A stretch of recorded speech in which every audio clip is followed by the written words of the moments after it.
誠のように軍たちの目です。たと森の聞く玉たとはただのよね。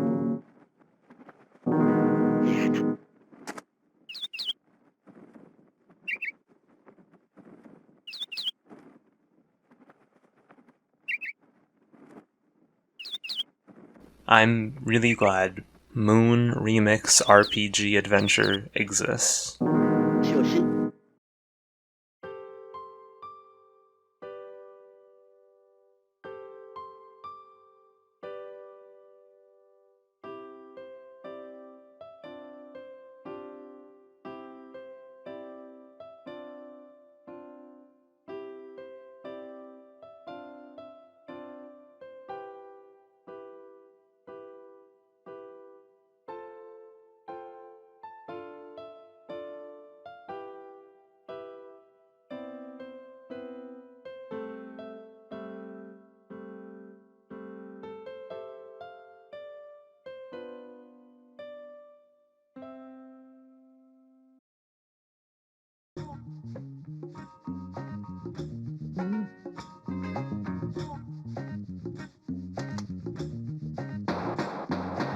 So, Moon, originally released on PlayStation in Japanese in 1997, and later localized into English on Switch in 2020. It's made by Lovedelic, a small independent Japanese game developer made up of former Squaresoft employees. They worked on highly influential games like Chrono Trigger, Live Alive, and Mario RPG. It's not an exaggeration when I say the collective force behind Moon helped shape the RPG canon as we know it. Despite this incalculable influence on the path of video games, Moon wasn't localized into English for 23 years. For 23 years, only people that knew Japanese or brute forced their way through it using Parrot Shake's guide on GameFAQs could play the game. This reached peak absurdity in 2017, when Toby Fox tweeted how Moon was a major inspiration in his video game, Undertale, despite never having played it. There really wasn't much like Moon at the time of release. Its satire of Dragon Quest, almost the inverse of Earthbound. That subtitle, Remix RPG Adventure, succinctly describes the setting and mechanics and non-traditional innovator that it is. Moon has dozens of unique characters, a soundtrack with over 30 independent artists contributing. It has beautiful sprite work and pre-rendered backgrounds, and everyone has these adorably unique, chopped-up voices. I'd say that it's larger than the sum of all of its parts, but honestly it's about equal to the sum. But in a positive way, since they're all so individually good. So let's play it.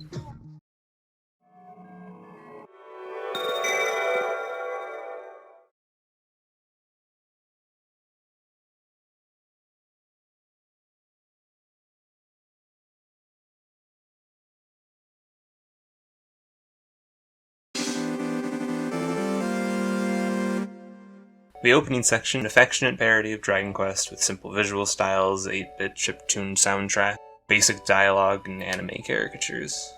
It's a hyper-condensed telling of Moon, the hero enlisted by the people to go and kill the dragon that is off being a dragon. The village people cheer him on and give him legendary armor to brave challenges and slay monsters with the most innovative combat system ever seen in video games. There are all these unique dialogue windows for all these mundane actions that set the tone. This repetitive slime fight and the hero's impatience is really funny. The hero is just a total jerk that sees the adorable Tao as a mangy mutt that he hits, handling the subject 100 times better than current industry behemoths. The section builds up, teasing many of the sights of the world through a very different perspective. Feels like a thesis or roadmap for the rest of the game. Riding the Mode 7 ship to the dragon's castle,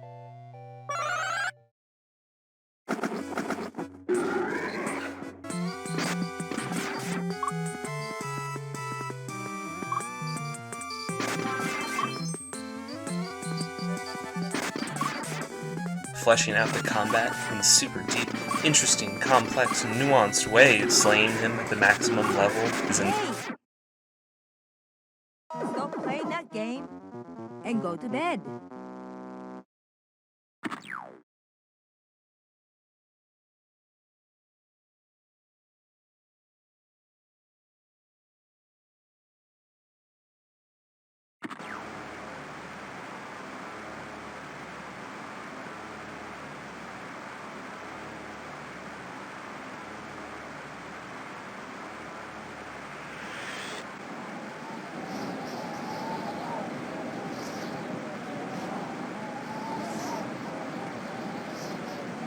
So, Friend, as I called him in my playthrough, falls into Moonworld, alone and invisible.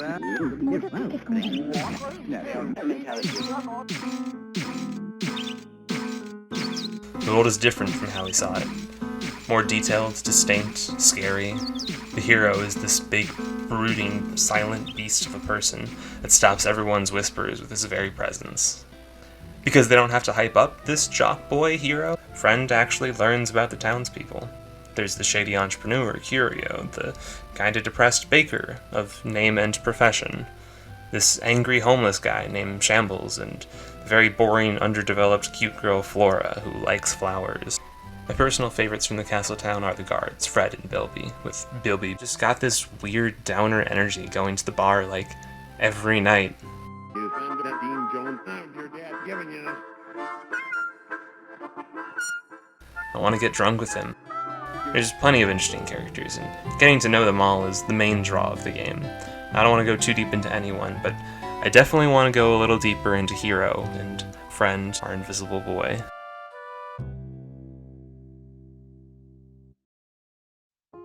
The first thing Friend has to do in the game is go to this old lady, Granby's home, for some clothes and a place to sleep. She'll give you fresh baked cookies each day and will welcome you home. See, her grandson has gone missing and most people think he's dead, but she mistakes Friend for him and takes care of him all the same. Now, this grandson has the inverse name of Friend. While I chose Friend Heart, the grandson's name was Friend Spades. You don't directly learn much about this grandson, but if you'll indulge me in some spoilering research, I'd like to tell you about it. Feel free to skip to the timestamp to avoid this. If you follow Granby's dog, Tao, to his secret hiding place digging hole in the woods, you can find a white feathered arrow, which is a sort of general phrase in Japanese that the GameFAQs guides talks about. Quote, general phrase explanation first. White feathered arrow is used in a set phrase in Japanese. It is said originally that arrow is used to show who was chosen for a sacrifice. The chosen one's house would be struck by the arrow. Today the word is still used for chosen ones, but this time not so dangerous. We can use it when a president chose someone for a project leader. The important thing is, chosen from above for a special task. If you present this arrow to Bilby, the guard at the bar, he'll tell you some real sad shit that is only alluded to in other places. That Granby's grandson was chosen through some divine right, most likely at the king's minister's hand, to kill the dragon that ate the moon. But the armor he's wearing is ancient and cursed.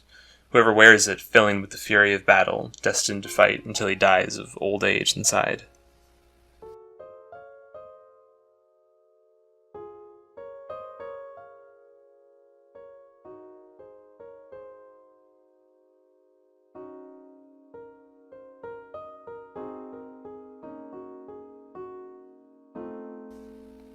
This has the immediate effect of making the hero as interesting and complex as most other characters in Moon. They all have some melancholic subtext if it isn't downright explicit. There's some kind of grand idea behind the tragic framing of it all. A child, playing fake Moon, toying with the hero's life and free will, forcing the hero to hurt his own dog, kill the monsters of the world and lose his humanity. Only by some cosmic irony to be forced to experience the toll of this violence firsthand. It's a hauntingly poetic setup for the relationship.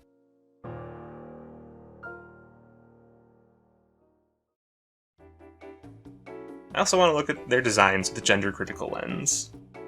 I'm glad the kid isn't a girl, if only not to see an unnecessary bow and eyelashes. More so, a girl might have played into stereotypes of women being more nurturing and caring than men, and I think it's important that everyone be nurturing and caring. But I'm also not wholly convinced that the invisible kid is a boy. Their mother doesn't refer to them by any name or gender identifier. Their hair and clothing are very unisex, and kids don't really have a solid understanding of gender identity anyways. They come into Moonworld invisible, and are kind of forced to assume the grandson's identity and clothing to stay with Granby. It's primarily used to establish this ambiguous, supernatural stranger in a strange land, always out of place. But it can also be easily read as a young child thrown into a world as someone besides themselves. What you told me about, I think, would be feeling. You're not. You're not told. Give me one. On the other hand, it could be an affirming thing. The child chose the name for themselves. The hero and the invisible kid are both very different, though, thematically and visually. The hero's intimidating masculine armor contrasting with the invisible kid's vulnerable androgynous clothing. These wonderfully portray their contrasting viewpoints, which is central to the game. Of their designs and all the small interactions they have, reenacting all of the scenes from both perspectives, I think it's great that it shows how similar they are while being so dissimilar.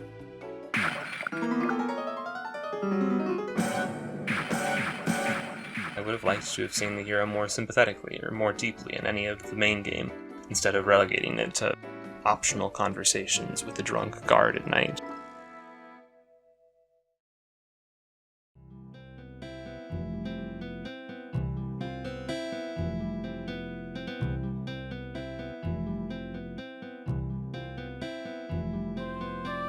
The majority of Moon is collecting love. Friend gains love by helping people, and almost every character has some subplot to gain love that's unique to them. Going to the store for Granby for some bread, and just helping people do their work, or just stalking them. The other way to get love is to catch the souls of monsters that the hero has slain. Similarly, unique little puzzles custom fit to each monster. Monsters each have a little description and different behaviors and locations, and while the main goal is to physically catch them, the bounds of that are really pushed.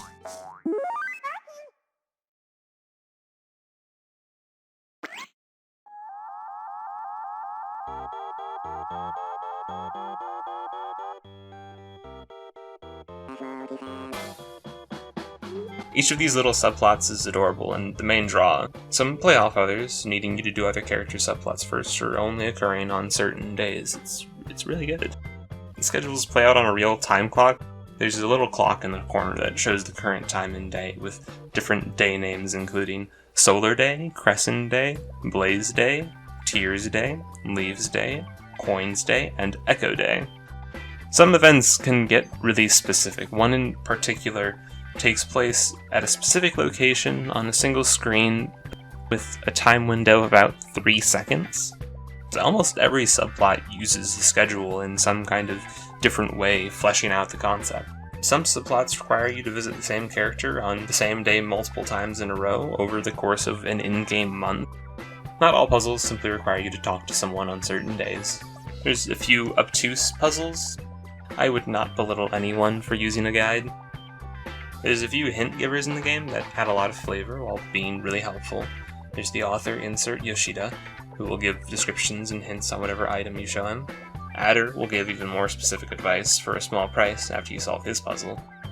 Most puzzles do just involve going somewhere and talking to someone though. Various ideas and interesting designs were what really led me through everything. Each area visually distinct with plenty of environmental puzzles. It's also pretty big. There's a world map in your home with each area blotted out that really helps give you a sense of scope. There is just a lot of walking, talking, and stalking characters, and very few things to break that up. This might seem boring, and it kind of is, but Moon also has these moon discs. There's a few spread throughout some side quests, but they're mostly acquired through Burns' shop. With them, you can program playlists to play in the background while you vibe with the world. Music is also obviously incredible. They got an absurd number of independent artists to contribute, and any JRPG CD soundtrack that's being scalped on Amazon for $800 US has to be like a little good. So what was a boring walk through areas without music and just having a vague general environmental ambiance becomes part of a really nice in-game daily commute. These chill fucking vibes, these super chill vibes is kind of what drew me the most to Moon. Just existing in the world, sitting and listening to the music that I liked so much. All of the characters made the world feel more real and I loved them, the writing was incredible, but just existing in a video game, a setting with systems to interact with and just exist in is one of the most powerful things that games can do.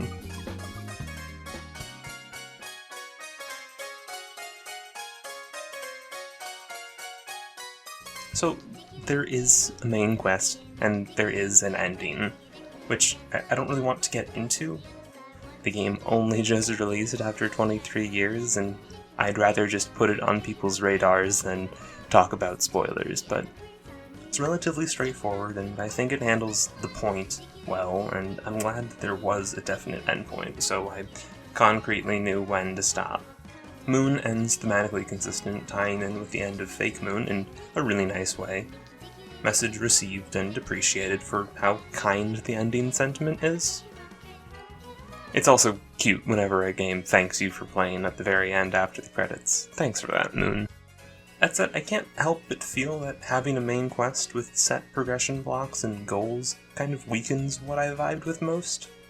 There are signposts throughout that tell you about the hero's progression in his quest that parallel your progression with the main quest.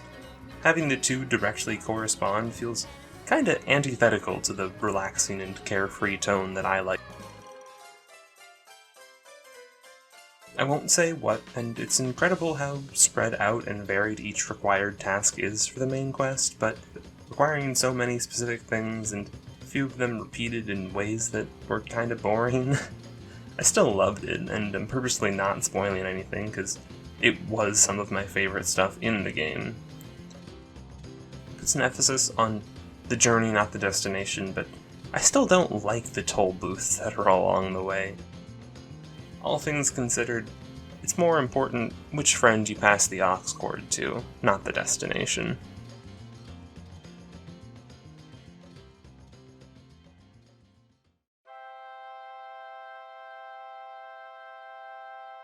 And since we're in wine time, I'd like to warn you about the SJW cringe in the game. Not gonna lie, this game is aged poorly. Almost every woman is underdeveloped, robbed of agency, or in the most egregious cases, harassed at work and abused at home. Both instances are just a passing gag that feel extraordinarily out of place 23 years later.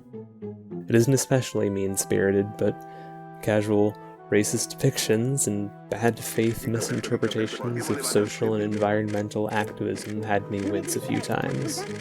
It's emblematic of its time, but it aged like a carton of rotten milk.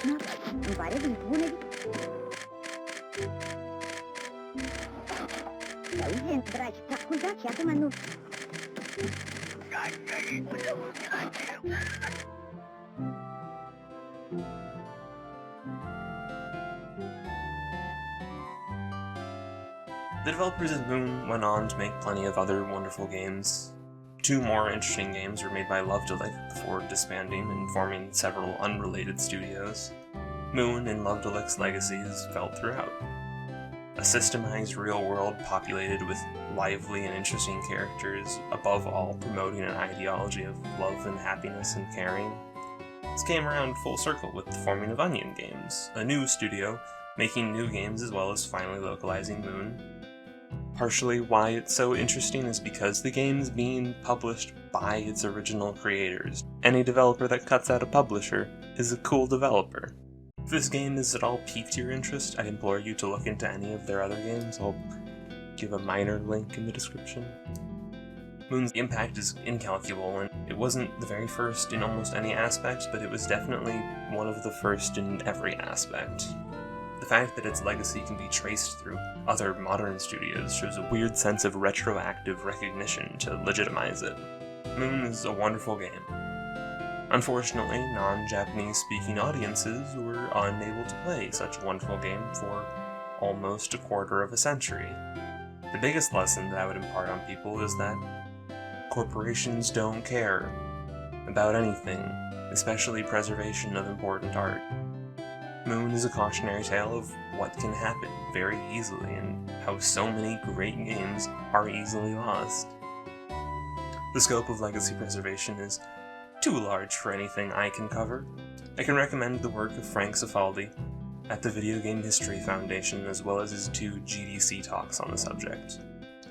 It's important to celebrate whatever preservation efforts happen.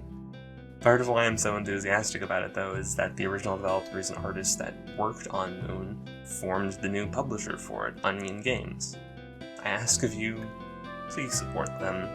get their wonderful games, as well as whatever wonderful artists you love. Get weird stuff on itch. Subscribe to a monthly zine. Get weird cassette tapes on Bandcamp. Just make sure artists get paid for their work.